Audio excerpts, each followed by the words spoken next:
is super hot. Yeah, but Hamburg for you must be very, very cold.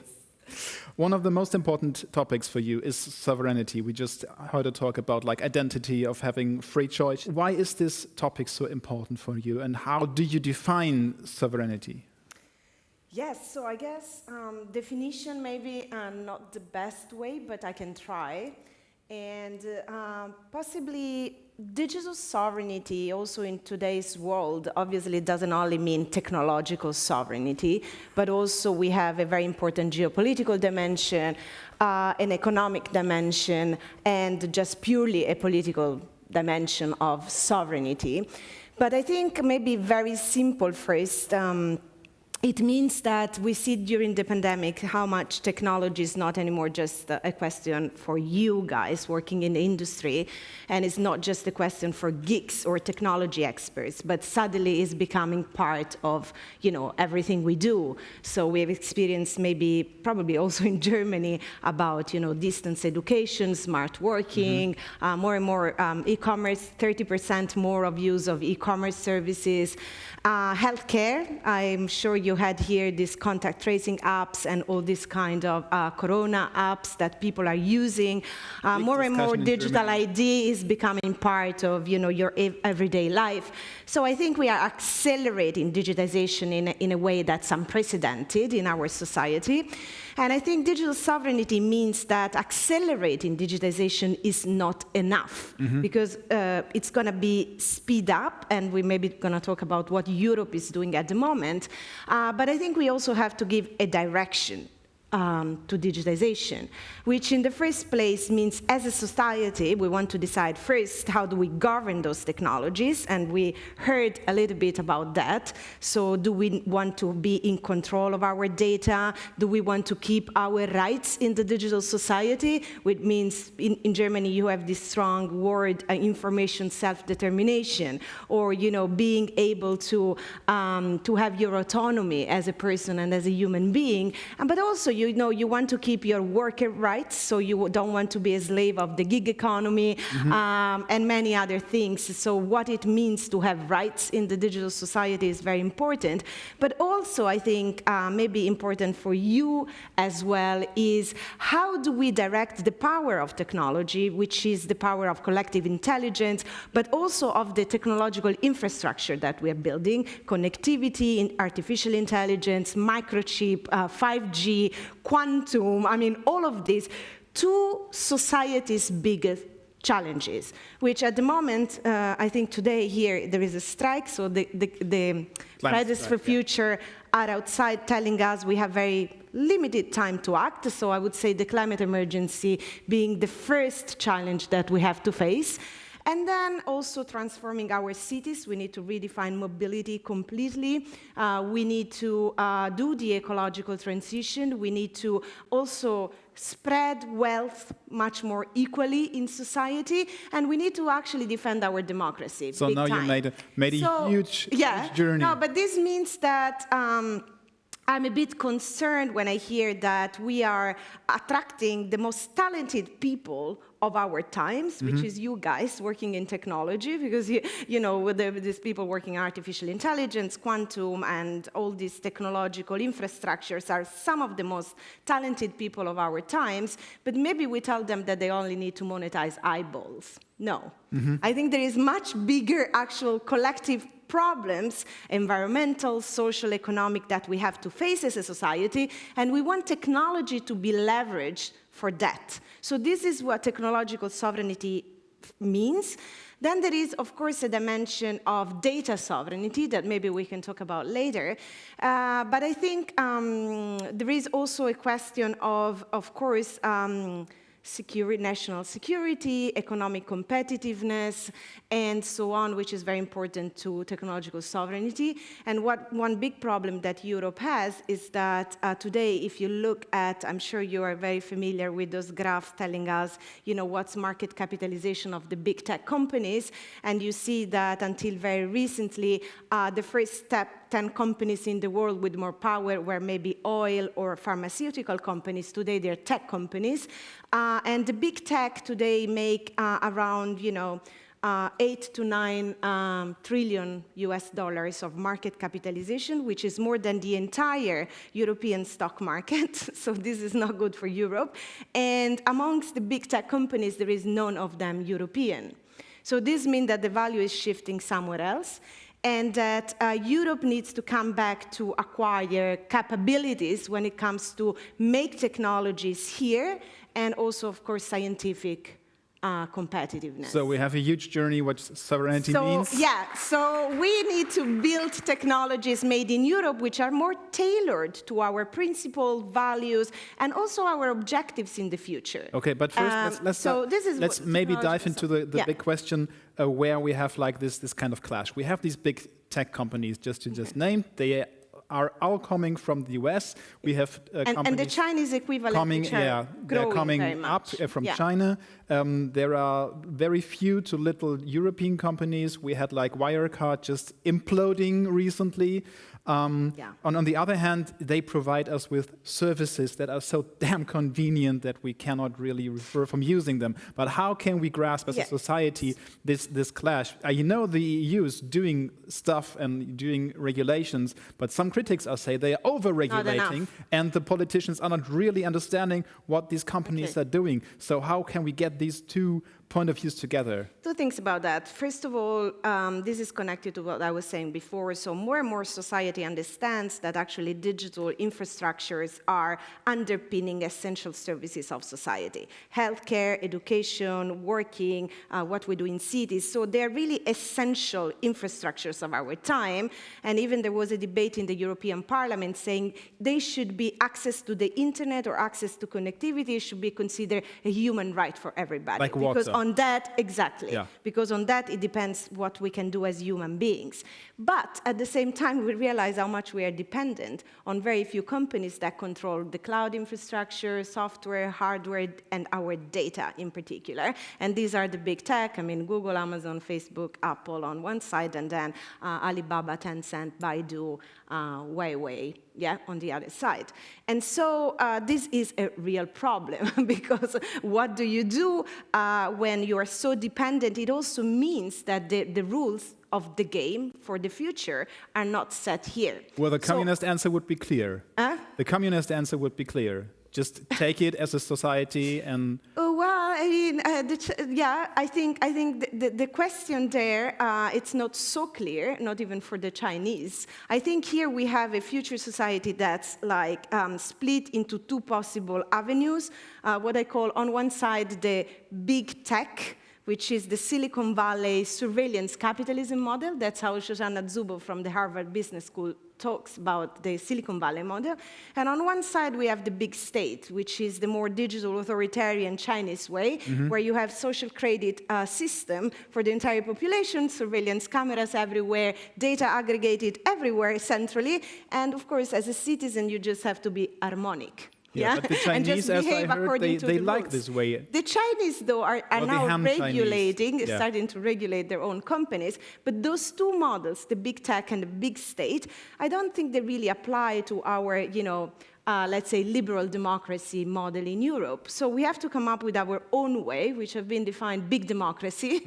That means exactly that, we're going to, on one side, regulate it, but not like we're doing with the cookies directive, right? That regulating, meaning that for a user, it's a horrible experience to use technology, because you have to go there and you have to tick all these boxes. These boxes that we tick are actually the cookies, and do you want to be tracked, and where is the data coming from, and you have to select all these horrible, and normally you just say, okay, give it to me, But that is an important part, because it's the terms of contract, so it is actually our rights. So we give away a lot of rights when because it's too complicated. And it's too complicated. And I think the problem is that the regulators and policy people, like a little bit like myself, I'm not like a regulator, but definitely I'm involved in policy making, we haven't been working too much with you guys, with the industry, with the technology experts, and we haven't empowered things like, easy cryptography for everybody, or easy technological solutions that preserve your fundamental rights, but at the same time enable people to use those tools, because we need this data. we actually need to mobilize this data, and we need those technologies to empower people. But can you force the tech companies to like do these more easy access tools, to invent them and to make it more? Yeah, I know that Apple, for example, is pretending to give the user more sovereignty. Yeah. I don't know if well, I can really trust them. There's also lots of problems with the Apple new operating system scanning all your pictures. And so this is a problem. Can we and force I think them now as a many society? people want to have a system that scans everything in order to detect child pornography. I mean, we all want to fight that, of course, but that's not the way to do it. And also it's not very compliant with some of the regulations we have in Europe. So that's the problem, I think. I think for me, and of course this would require lots of investment. So at the European side, we cannot only regulate. By the way, regulation is not only the Cookies Directive or the GDPR, which is the data protection regulation. We're also doing very good things at a European level, which is making those companies pay taxes where they create value. And this is part of the digital taxation program. And we also have a very strong lead when it comes to competition and antitrust, because as we know, if you look at the mergers and acquisitions of many of those big tech companies in the last few years, they also buy a startup or a competitor, and it's unfair competition because they buy them to acquire the data or their capability, and then they block a fair competition in that particular sector. So there is a lot to do there. But I want to say that this is not enough regulation. We have to invest more in technology here in Europe. Yes, which means an equity market that's functioning at a European scale. And we want, to scale up these technologies here, but also to retain the talent. I mean, I had it in one of the projects that you mentioned, which is Decode. So we developed a cryptographic protocol, which was based on distributed ledger technology, but with a new cryptographic protocol that would enable people to be more in control of their data. So a kind of decentralized data architecture where people can decide what data they want to keep private, what data they want to share, with whom, and on what terms. And this cryptography was developed by a team of developers and researchers at UCL in London, all completely funded by European research and investment and innovation money. And then the group, when they developed this new cryptographic protocol, were completely bought by Facebook to go in Palo Alto to develop the Libra project, which is their cryptocurrency, which now it's called Dime or something like that. Anyways, they changed the name. I had Libra in mind as well. DM, yes, that's how it's the cryptocurrency. So in cryptography, distributed technology, decentralized crypto stuff, in Europe we have some of the best talents, also in security and ethics by design. I mean, all these new kind of fields, we have the best talent here in Europe, but then they can't compete if a big company from Silicon Valley wants to get them. But are you hopeful? So I'm hopeful that we're going to invest much more. I mean, actually, just for your own knowledge, I don't know how much you follow this stuff, but the Next Generation EU, which is the digital policy of the European Commission, is investing around 400 billion in digitization for Europe. So there is a lot of opportunity out there, and it's not only the cloud, but it's the cloud, 5G, AI, data, digital services. So a lot of money will be going into the system, and obviously also when it comes to investment in equity and the equity market at European scale, we are doing really good steps. I am confident that we are going to have to do this. Yeah, maybe let's ask the audience. Raise your hands, guys and girls and ladies and gentlemen, if you are as positive as Francesca is that Europe can be sovereign and do these big steps towards the sovereignty, coming towards society, technology, and so on. So who is as positive as Francesca is? You see, okay. And who is a bit skeptical? Okay. Well, skepticism is good, though. Yeah, and who thinks it's not a bad thing. Who thinks the game is lost? Okay, one. Okay.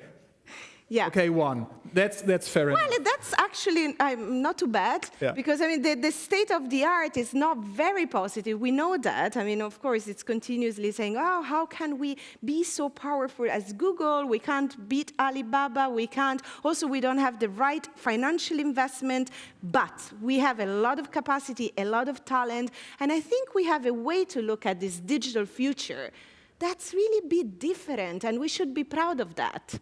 You see, we should not, because then all the time, otherwise, we're going to see this presentation saying, oh my God, we're losing our identity. Or personalization is like, who is controlling our data? Where do they go for what? What are we actually doing with this technology? For what, right? So I think we want to know that all this capacity, all this technology doesn't only go, well, first of all, monetizing eyeballs, of course, but also, I mean, I'm sure you have kids and you are a little bit concerned. We hear all the time that the executive in Silicon Valley block their kids from using these gadgets. Why? Because they are afraid that they go into this kind of, They always say kind because of we know what they being into the screen. So I think this is not the only possible way to develop a kind of digital society that's also targeting on what the people outside are asking. You know, we don't have much time to decarbonize our economy, to kind of do this ecological transition, to fight climate change, but also to transform the way we work and live for the better. And I think we need this capacity. I mean, technology is our weapon. We are building amazing type of infrastructures, but we have to use this collective intelligence in order to, you know, get to a better future. So this sounds simple, but I think, I mean, the talent and the experience and the capacity is in rooms like this. Yeah. So I believe we have to, you know, also get more connected. I mean, multidisciplinarity is a word you hear a lot of times. I'm now advising Ursula von der Leyen in a project that's called the New European Bauhaus, that it's like want to build a cultural movement for the Green Deal, work with architects, urban planners, transform our cities, technologists, scientists, and just, you know, make it happen with great projects. And I think that's like how I see the future of technology. The dystopia is what we are living now. The future is what we have to build. Francesca, thank you very much for your insights and for your positivity. So the future is here. This is one of the events we are here for, to network, to form this kind of alliances between different technologies and between different thinkers and companies. So this is what we're going to do today. Francesca, thanks for being here. Thank you. Thank you.